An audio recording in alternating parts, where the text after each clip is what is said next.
Express yourself through art and show the world your heart. Express yourself through art and show the world your heart.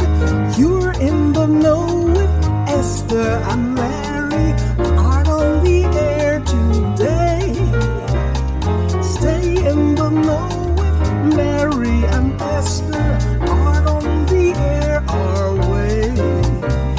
Express yourself through art and show the world your heart.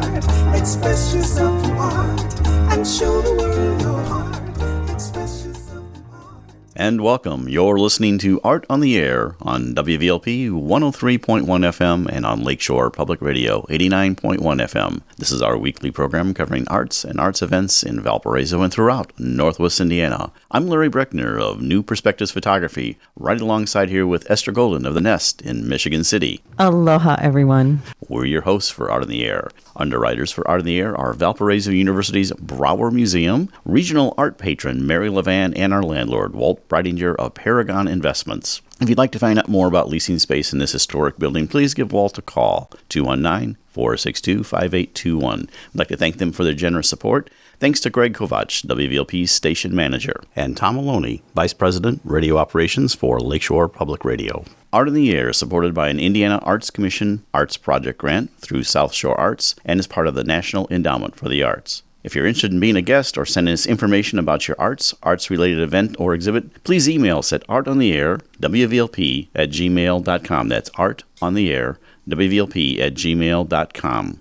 Our program, along with all of our programs, are streaming live at wvlp.org. Art on the Air is rebroadcast on Monday at 5 p.m. Our shows are carried by Lakeshore Public Radio, 89.1 FM, every Sunday at 7 p.m., and you can hear them at lakeshorepublicradio.org. Our entire show archive can be heard at our website, brech.com/AOTA. That's Brech, BRECH.com/AOTA. And make sure to like us on our Facebook page, Art on the Air, WVLP. Art on the Air is always looking for financial support. We'd like to thank our current supporters. If you're looking to support Art on the Air and, of course, the WVLP station, we'd be happy to become part of the WVLP family anytime. We have information on our website at brech.com/AOTA. You can find out support information there or at wvlp.org/support. And Art on the Air Spotlight, we now feature from Paul Henry's Gallery, the gallery owner and curator, Dave Mueller. Thank you for being on the air. Welcome, Dave. Hi, guys. Real good to hear from you. Things are pretty quiet these days, so anytime anybody walks in or calls in, it's a great thing. Very good. Well, tell us a little bit about what you're doing under COVID-19 and how that's influencing what you do in the gallery, and tell us about where you're at and everything like that for our audience. Well, I'd like to tell you that a lot's going on, but it just isn't. I mean, we're no different than anybody else. When that whole thing hit and we had to shut it down, we literally had to shut it down. I mean, I had event after event for March, April, and May, and it all went out the window. So what we've done in the meantime, we've done a couple things. First of all, we've had a couple of fundraisers, just to bring some cash flow into the gallery that would kind of offset what we're losing. You've seen restaurants doing advanced sales and gift certificates and so forth. And that's what we've done. We started an advanced ticket sale in March and April, and kind of let that one go on for a while. And then I thought, well, you know what? No real foreseeable end to this at this point. We'll kind of back off of that, and we'll focus on a couple of more things. And one of the things was the South Lake Artist Co-op artist group, who kind of uses our gallery as their clubhouse or their meeting place. They produced a nice little coloring book that was designed by various artists, and so those were sold for about a month and a half, and now we started in on that again. So that's another activity that we're involved in. And then finally, we've got a little fundraising campaign to get some funds together to put a new roof on this place. That's an expensive proposition, and we've managed to raise some significant funds, which is very heartening, extremely heartening, and in this climate that we're in. My goodness, everybody's worried. People are not working, they're broke, and so on.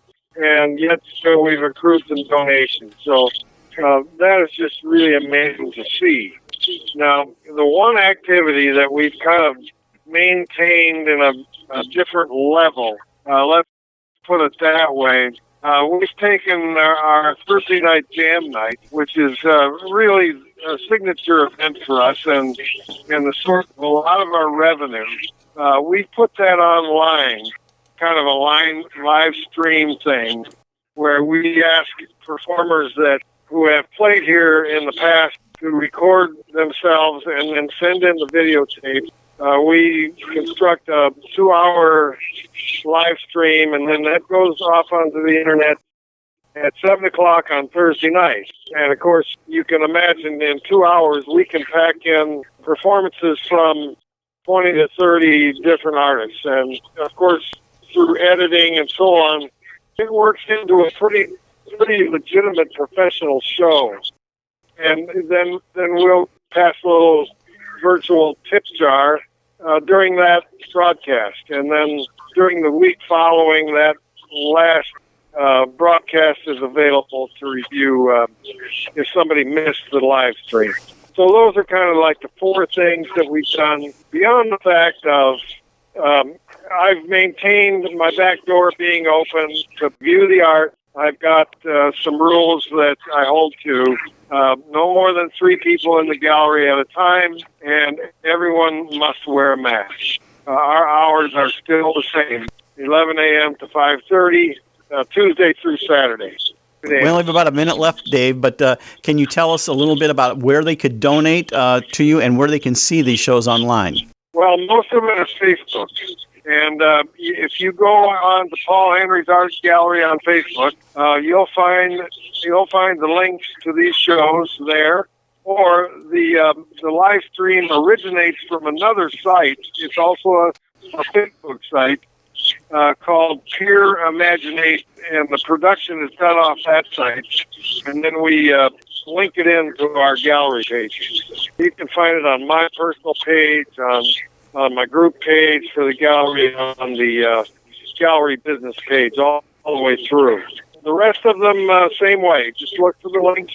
I'm constantly reposting these. So anyone who gets into the gallery page or my personal page, you should be able to find those. If you can't, just send me a message and I'll make sure that you get them. Thank you, guys, and we hope to be able to resume regular activities, but for my look at things, it won't be for a while. So look at these various sites and links, and we hope you enjoy it. Thank you, Dave. Very good. Well, we appreciate you coming on the Art of the Year Spotlight. That's Dave Mueller from the Paul Henry Gallery, which is located at 416 Sibley Street in Hammond, and how he's keeping the gallery operating in a virtual mode. Thanks for coming on Art of the Year, Dave. And next on Art of the Year, we have Les Fradkin. He's a producer, composer, virtuoso guitarist, and innovator on the Starr Labs Ztar. He employs futuristic music playing techniques, realizing a progressive neoclassical rock from the pioneer MIDI guitar. Les, welcome to Art on the Air. Pleasure to be here. Thank you. Aloha. Well, tell us Aloha to you. Tell us a little bit about your journey, like how you got from where you were to where you are now. Well, I'm originally from New York City, and I grew up in basically in a urban and suburban environment. My mother was a classical pianist, which is, I think, where I got my classical background from originally. And then I saw the Beatles on Ed Sullivan, as millions of others did. And I looked at my dad and I said, "That looks like a good job." And he groaned. "Oh my gosh," he said, "please don't do that." And I got involved in the music business when I was 18 and started out as a session musician and a solo artist for MGM Records. Well, actually, even before that, I was on Columbia, CBS, and wrote a couple of hits back then, and then got into record production. That was my real goal at the time, was to be a producer like Phil Spector or Joe Meek or those people, not temperamentally, just musically. And so They were my original inspirations, and I did a lot of experiments at home with sound overdubbing. So by the time I actually walked into recording studios, I knew an awful lot about the technique of bouncing and engineering and production without actually having been in the studio. And the producers and groups and artists that I worked with saw that fairly quickly. It was relatively not that difficult to break in. I had the ability sorted out as far as playing guitar and keyboards. And I was also undergoing classical music training at school, which has served me very, very well since then. And then as time moved on, I did production for RCA, for Laurie Records, for ESP Disc, for Sunflower MGM. And then came the middle of the 70s. I was confronted with a choice: be a disco session musician or find some other way to get famous. And so I saw the advertisement for Beatlemania, which it wasn't labeled that. It was just said looking for musicians, singers, musicians for a unique opportunity. And I went in and I passed the audition instantly because I certainly knew the Beatles' music. In fact, I had just produced a Beatles sound-alike album for television consumption about a month before the audition.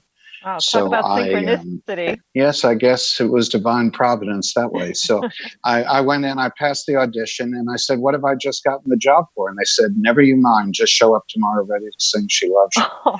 And when they put the whole band together, I saw Mitch Weissman sitting on the couch, and I said, I don't care if he can play anything. Look at that face. We've got to get him in the band.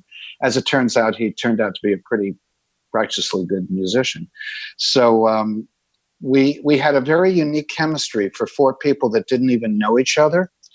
And we rehearsed for 10 months, 6 hours a day, sometimes longer, at Studio Instrument Rentals in New York City. And by the time we actually walked on stage, we were a tremendous band.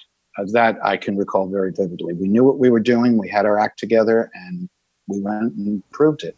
And we were doing something that was more difficult than being in a normal band, because you can make a mistake in a normal band and nobody knows. But we were put up against records everybody were familiar with, and we actually had to replicate the Beatles' mistakes in order to be held authentic. Up as doing it correct. Yes. So how long did that run? On Broadway, 1,006 performances. I did every one of them but one. And I think at the time I set a Broadway record for consecutive appearances on stage. You know, didn't matter if you were sick or not. You just went on and did what you had to do. And then it went into bus and truck mode. And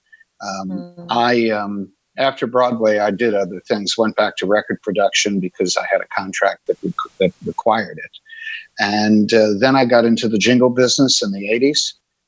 And some of that experience still sits with me in terms of the music I now do.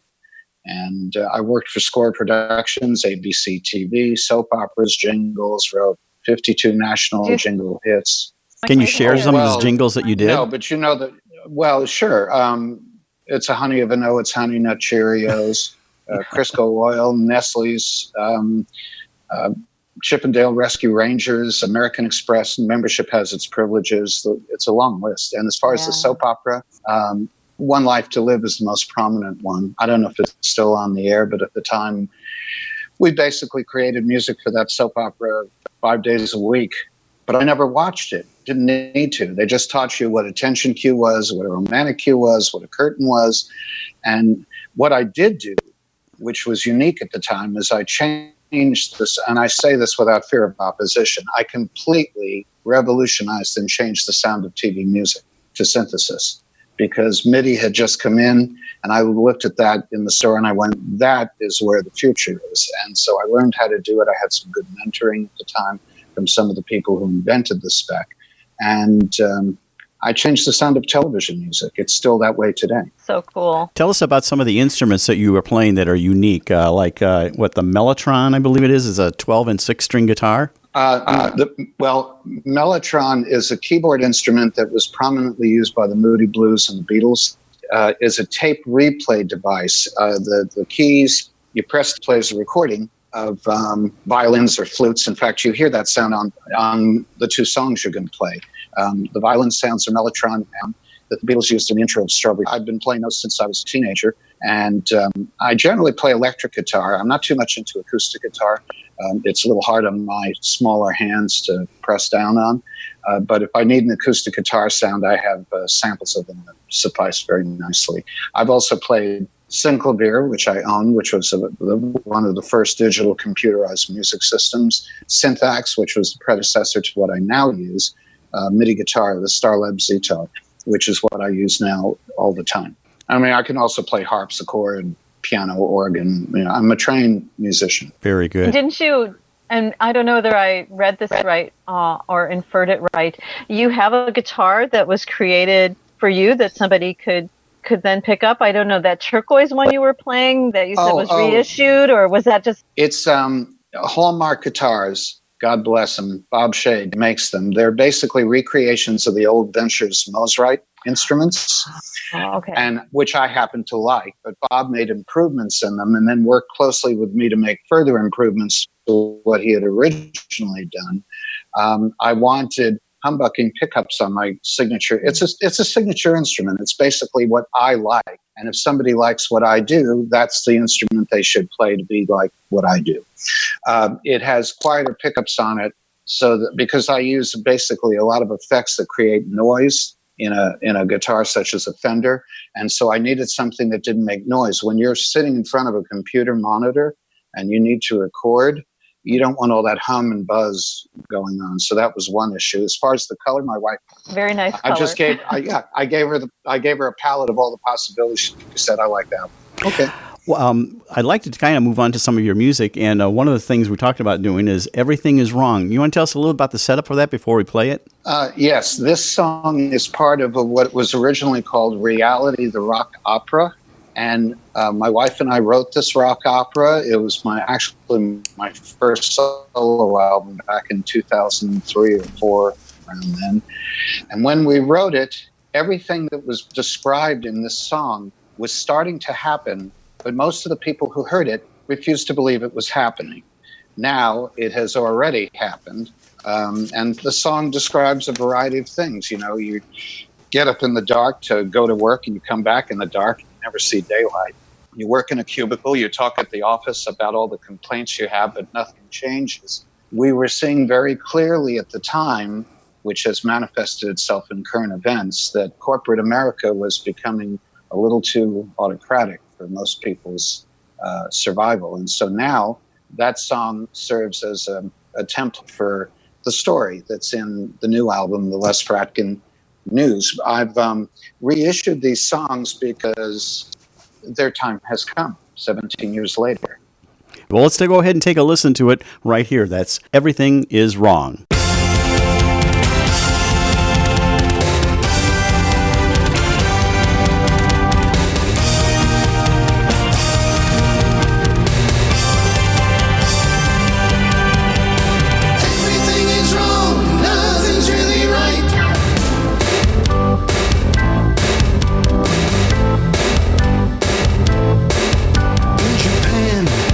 Treat a man with a long-term 50-year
stays clean. Complain about the boss, but never say what you mean. Fight for praise, another raise. Do what you gotta do to brave the corporate maze. People sweat and slave, plying their trade. Others get rich off the work that they made. Nothing really works, false hope perks. Just around the corner, a new world lurks.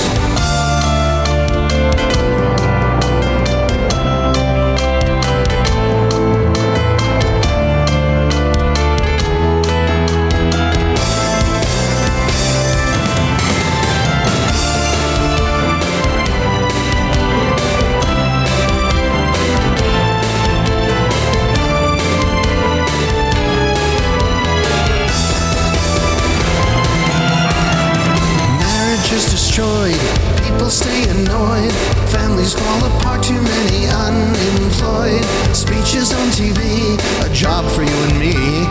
Nothing ever fixes the void that we see. Someday I got a hunch, the roles will be reversed, and we'll do lunch in another universe. Compassion will rule, you'll be in our school, and somebody else will get to play the fool.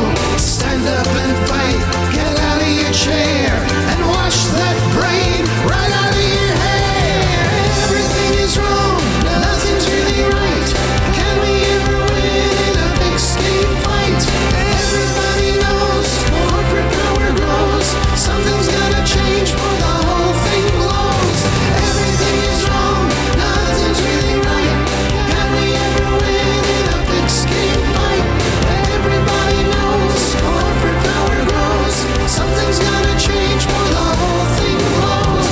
Everything is wrong, nothing's really right. Can we ever win in a big scheme fight? Everybody knows corporate power grows. Something's gotta change before the whole thing blows.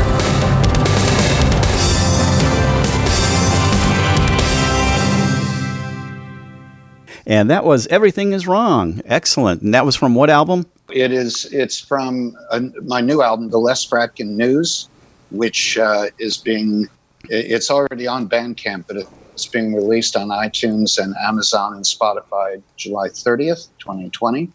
The song was originally featured on my rock opera, Reality the Rock Opera, which is also available, and also on my Rehearsals for Retirement Greatest Hits anthology as well. And so those are the places they can get it. Is anything on hard, like CDs? Yes, Reality the Rock available as a CD. You can buy it on Amazon very easily. Excellent. So anything unique in your career that you came across working with different things? I know I ran a small 4-track studio for many years in the 70s and the 80s. So but anyone you worked with that was particularly good or difficult or anything like that? And you don't have to name names if you don't want. But well, I generally find that the music business is peppered with all sorts of people. Some who are difficult, but do it because they believe they're right, and often they are. Some who are difficult and really have no business being that way, and many who are an absolute pleasure to work with. It depends. I've worked with guys like David Sanborn, who basically slept through the session, but he's a genius sax player. And, there's just a lot of people I've worked with who are terrific people. You know what I want to know? So I know that you write a lot of your music. What makes you choose to change, like the Canon in D or the Ode to Joy that you've done? What makes you choose those songs to adapt to your style? I'll talk about it in more contemporary terms because that's what matters now. The songs were chosen expressly because YouTube has become the destination of choice for discovering new music. And YouTube has an issue with sync-to-picture rights. That is to say, if you want to cover somebody's tune, you'd better have permission to do it if there's a video attached. That is a very difficult thing to achieve in many cases. For example, I've asked the Beatles many, many times, can I do one of your numbers? It's only going to help you. They always say no on YouTube, so I don't do it. Whereas Steve Vai generously allowed me to do Liberty because as far as he was concerned, it was helping him. That's the reason, excepting for Liberty, that you never see me do any videos other than originals. That being said, I chose the classical music because it's public domain, so I can do it. And I chose those songs because most everybody has heard them. That's true. As far as the way I did them, I just have my own way of hearing them and doing them. So Les, I wanted to congratulate you on all the awards. So the 2019 Executive Award for Folk Rock and Excellence in Creativity and Music was yours, and so I saw the video clip of that.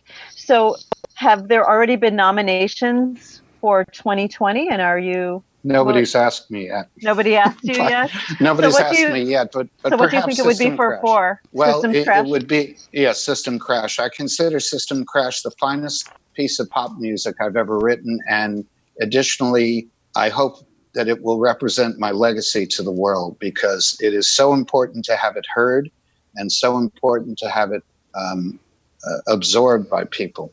It's a staple. Right. I hope they watch that 7-minute version, because that intro is really beautiful. Yeah, it's based on Bach's Fourth Lute Suite, by the way. It's a single? Yes. System Crash. This is the edited version. The piece originally was over 7 minutes. And in today's environment, folks just don't have that kind of patience to be listening for 7 minutes. So we edited it down to under 5 minutes so radio could play it, and they certainly have latched onto it in a big way. And it describes basically what's happening now in the world, but it was written 17 years ago. Don't ask me how it came to us. It just appeared. Okay. But it does describe a world where everything is crashing around us, and I think that is what we're seeing. Appropriate for the time. Well, let's take a listen to it. This is System Crash.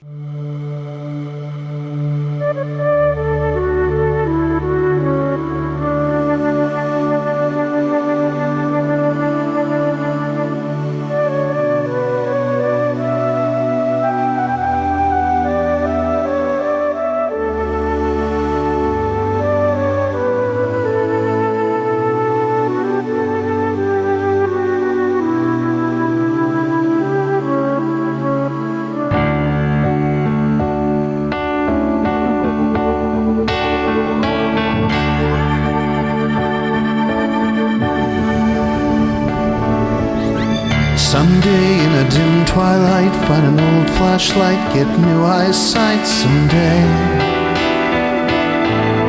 Someday when the time was right, claim an old birthright, not use hindsight someday. Sometime when you grow to know, gotta make a change, things move too slow. System crash. They stole all our hope, now we got no cash. System failed. Large dreams died, they were bought wholesale. Lost control. Beat us to the punch, found an old loophole. Someday, if it's not too late, gotta find a way to a system.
lost at a new outpost someday.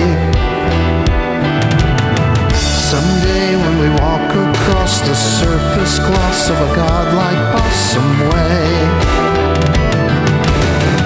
Someday in a future time, others won't prosper from their crime. System crash.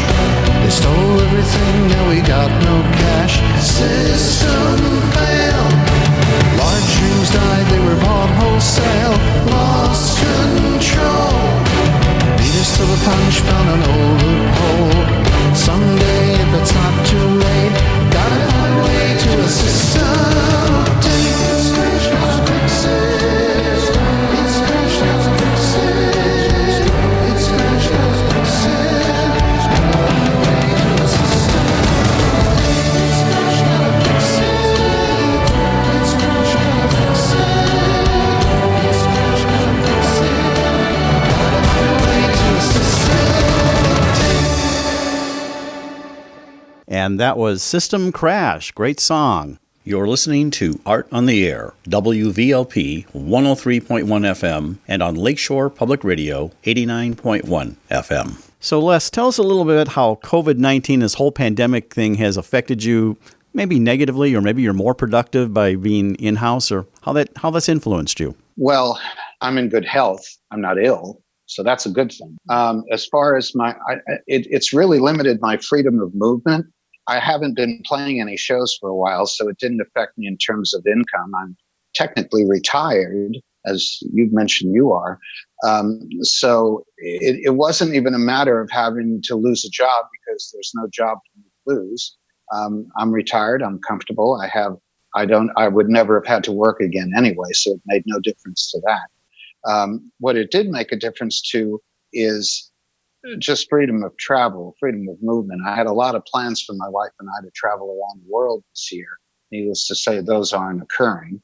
But the other thing is that I think it has impacted psychologically people's ability to communicate in a visceral way that they took for granted before. And maybe that's part of the thing that's resonating in my song System Crash. I hate to bring that up. That song is describing some of those feelings that COVID represents for people. For me, I'm not doing too much music at home.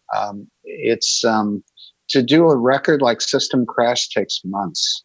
Yeah, it's true that I have the time to do it. I'm waiting for the world to catch up to what I've done, so I don't have any great impetus to do more at the moment. So. Yeah, we've talked to some artists, and a lot of them have actually liked the creativeness of being sheltered in. Artists can kind of create, but yeah, it'd be kind of like, what are you looking forward to in the post-COVID-19 world? Being able to move about again without having to ask somebody permission, being able to not have to wear a mask outside, and for some of the truth of what's really going on behind the scenes to finally come out, which the song discusses. I won't comment any further on it, but the song takes issue with some of the stuff that's being said. So tell us about some of the people you've worked with over the years. I think you said Paul McCartney's and a few of the others that you've had the privilege of working with.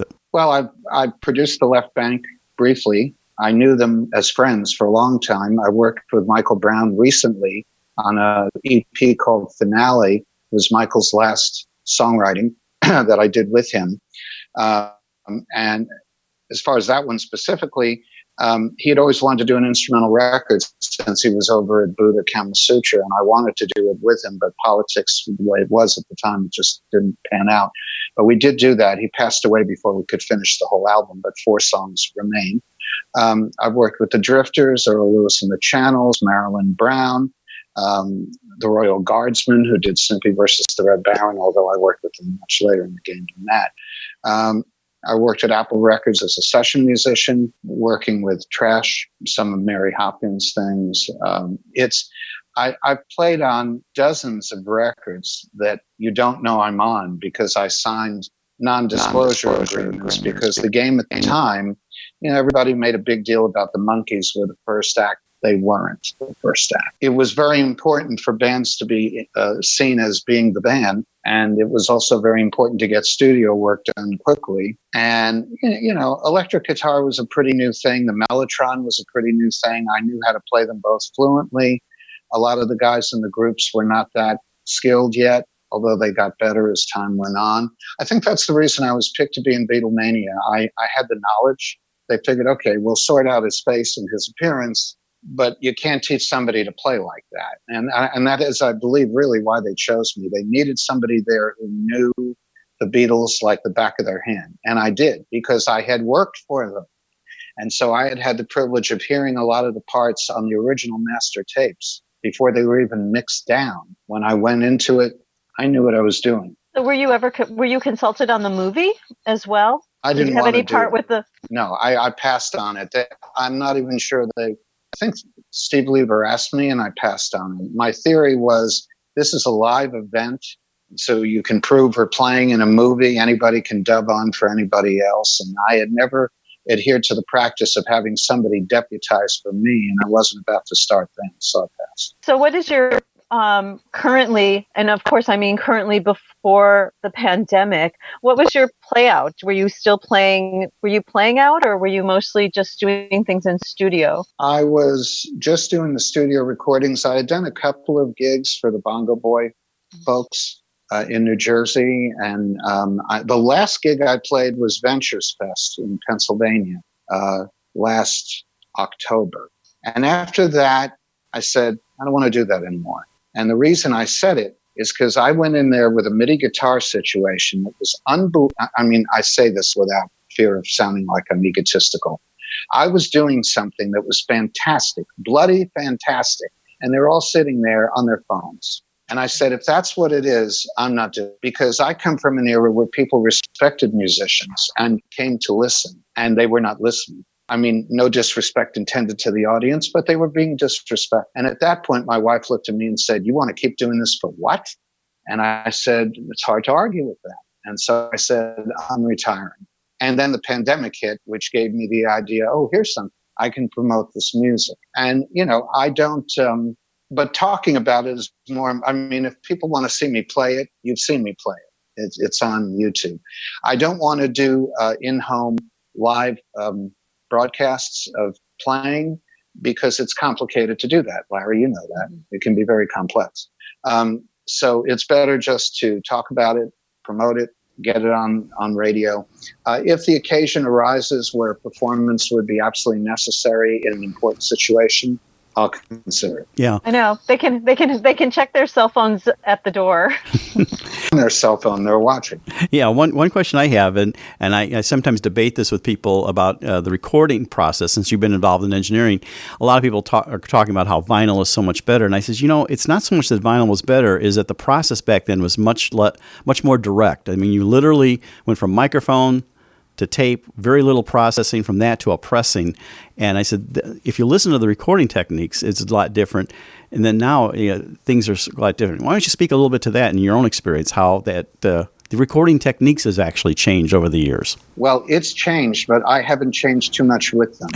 I don't mean to sound like Tom Schultz, who's strictly an analog guy. And I saw his studio at the start of Beatlemania. I was shown his studio. And it was quite something to see all that analog stuff all over the place. But I like digital recording. I know how to use it correctly, but I still tend to bounce as I did back in the 4-track days. When I started, 3 and 4-track was the norm, and then 16-track on my first solo record. And I didn't like the idea of having to sit there and delay decisions. I much preferred what Les Paul taught. He said, don't walk up to the recorder until you know what you want to hear, or you'll waste a lot of time. And so to this day, I tend to hear the record in my head and then simply execute what I hear in my head. Perhaps I'm blessed that way. I don't like sitting around, dickering around with try this button, try that button. It lights up the tree on the White House lawn.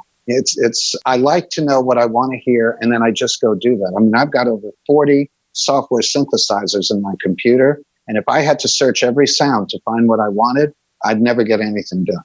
You're right. I think there's a lot of playing around with things in music today, and I'm kind of like into jazz, like the Maynard Fergusons and things like that. And I listen to some of those recordings, and one of the things I know is they recorded things far left and far right channel. All of a sudden, the saxophone is all left, and then comes in another instrument far right, and you don't really hear that technique anymore. The extremes in the stereo. No, I mix in what I would call broad mono. Yeah, there you go. What I hear, I want you to hear. Yeah. So Les, is your wife a musician? How did you two meet? She was a choir singer. She was a Hall of Fame realtor, and I met her after a Beatlemania gig at the Broadway in Colorado. We were brought in for an enormous sum of money. Her committee said, "Get me the Beatles." And she said, "Well, I can't get you the Beatles. Well, get us the next best thing." They happened to chance upon my manager at the time. And he said, "Well, I can get you the guys from Beatlemania." And so they booked us to come into the Broadmoor, which was a 5-star, 5-diamond hotel in Colorado Springs. We played the show. It wasn't one of our more fantastic performances, but it didn't matter to her because she was in the back gambling.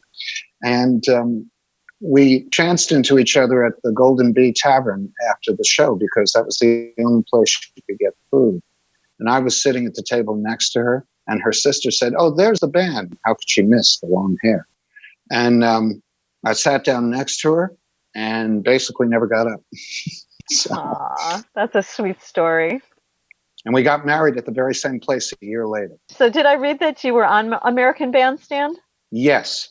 At the time, it was my first production back out of the gate after Beatlemania. I had to go back and honor my Laurie Records production contract. The label insisted. My mentor, who got me into the deal and out of the deal temporarily to get into Beatlemania, was quite specific and adamant about it. And so I went back, and Gene Schwartz, who was the vice president of the label, he noticed that Stars on 45 was a big hit, the medley of Beatles songs. Naturally, being the guy he was, he said, "We got to do another medley. What would it be?" And I said, "How about a medley of Beach Boys songs?" I knew we could do this because I was working with some guys at the time, Richie Tusky and Tony Pernice, who were amazing imitators of Beach Boys and Raspberry sounds. And so I brought them into the studio, and we did the Summer Fun medley. And Gene, being an old friend of Dick Clark, he made it happen on American Bandstand, which was a thrill because you don't get to do that. It must have been totally fun. Yeah, it was. Yes, it was very exciting. And I, of course, had already met Dick Clark because he came to see in the original rehearsals. So yeah, it was great, and it helped the record become a regional hit as well. Did you work with the Beach Boys? Well, I know because you've got that surfer sound down. Yeah, I know a few of them. I know Bruce. I've talked to, Al's a fan of, they offered to help. Kurt Bescher helped on the record. He's deceased now, but he was originally a producer of the Association, and he was in the Millennium and a few other acts you may not have heard of. But Kurt was an amazing harmony singer. He was, in fact, you can hear him deputizing for David Crosby on Going Back by the Byrds. He's doing all those high harmonies.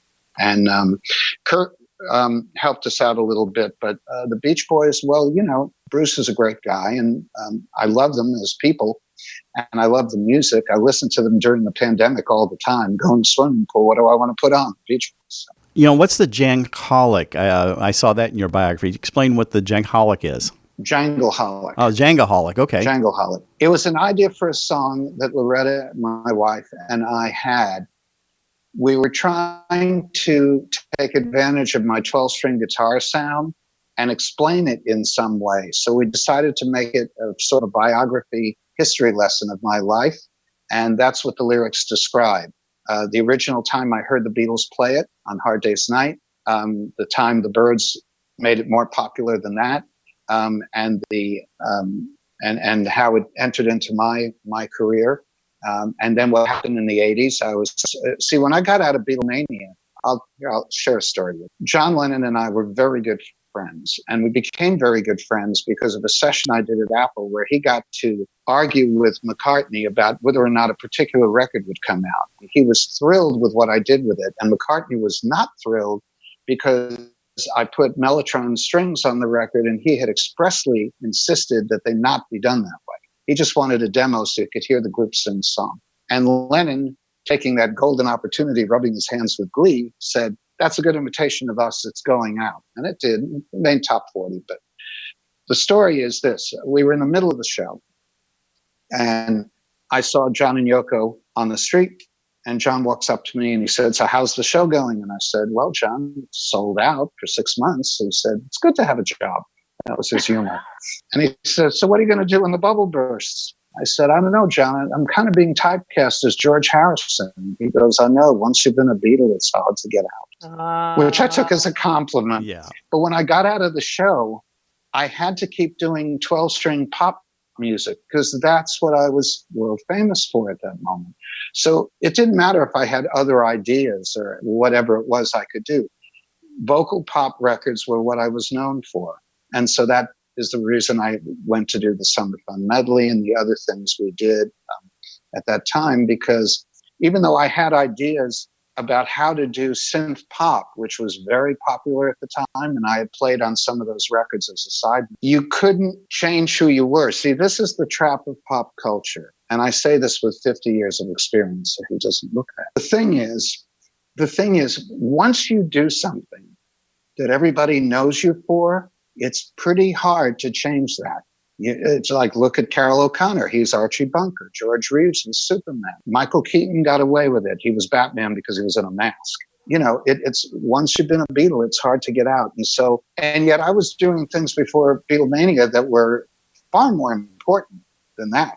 I don't mean to diminish the accomplishment, but I was already a pretty experienced music. And now I'm doing things that are more important than that. Hopefully people will see that. But just the same, because it was such an icon of pop culture and because Beatlemania literally founded the tribute band industry, it's had taken on a life of its own. You have a thing called, with Baroque music, Baroque rocks, where you kind of bring back with your own flair. Tell us a little bit about the Baroque rocks. Okay. I was trained, I have a degree in music literature, specifically Baroque music. So I know more about Baroque music than the average pop musician does. I did that album because I wanted to showcase on the Ztar the speed and virtuosity and the melodies. Baroque music is actually a very soothing music to listen to. It cools you out if it's done right. That was an opportunity at that particular moment to do that music and take advantage of YouTube's new policy then that you could no longer do covers unless you had specific permission, as we talked about before. And that album is on Amazon Prime, and it's definitely one of the best things I've ever done, I think. But it showcases my knowledge of Baroque music. Okay. And the other kind of music you have, is there any musical genre that you have not explored that maybe you'd like to? I don't know if I've seen anything jazz-like in your repertoire. Well, I worked with Dave Sanborn and James Morrison, the trumpet player from Australia. I can't say that I wrote any of their music. I retuned Dave's sax solos for him at his request. And I did invent a way for James Morrison to play where the band, the sequencer was following the band rather than the other way around. No, I've never done jazz. I've worked with people in jazz, as a programmer, but never done the music. But at this stage of my life, Lord knows, it's not a good time to start, even though I enjoy it. I like, my favorite jazz act is Modern Jazz Quartet. I'm wondering what your process is when you does a sound come into your head? How do you compose? I mean, what is your dynamic? Well, it changes depending on which record you're talking about. I don't have any one way of doing it. In the case of the Reality, the rock opera music, which has now been reissued, we've just heard before, that was a situation where literally the divine channel opened. I woke up at 4:00 in the morning for weeks on end, and everything was in front of me. Literally sat down at the piano or the organ, which is where I generally write. All the words were there. I mean, literally writing them down as fast as they came into my head. And then the melody appeared, and there it was.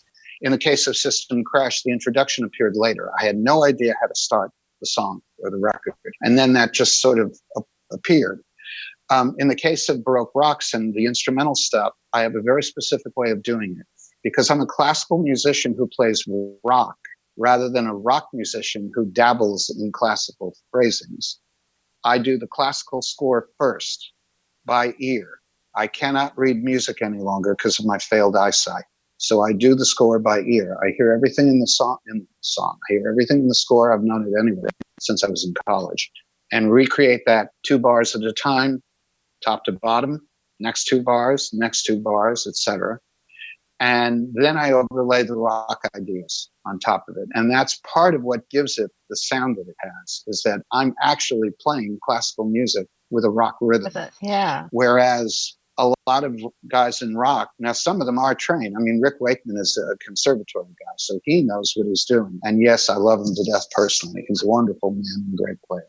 Yngwie Malmsteen, who a lot of people speak derisively of, is a genius player. But he's done this by ear. I don't think he can read music. He just learns it by rote and plays it. And he's very, very fast. Maestro Alex Gregory, who's a good friend of mine, is a trained player. So, and I've worked with him briefly. But I do things backwards from most rock people. I do the classical idea first, and I build the rock arrangement around it. And maybe that's how System Crash ends up being the way it sounds, because I always think that way. I don't think in terms of, man, let's just get a good beat and see what happens from there. That's just, for me, that's not happening. It's so interesting because Bernie and Elton, are a pair, and I'm always interested when somebody's doing something on their own, how it all works. So well, Loretta and I are a pair. I tart it up and she gives me the brutal version.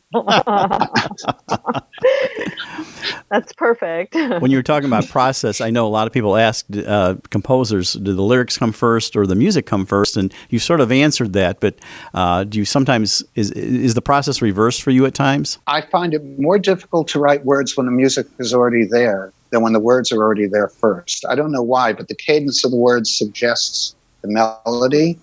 And I find that when I'm working on the music first, it tends to end up as an instrumental. It's not a hard and fast rule, but generally, if you know what a song is going to be about, then you know where the music has to go. That holds true if you're a session musician. For example, when I'm doing session work for people, I've got to hear the vocalist. I have to know where their phrasing is to be able to play around them.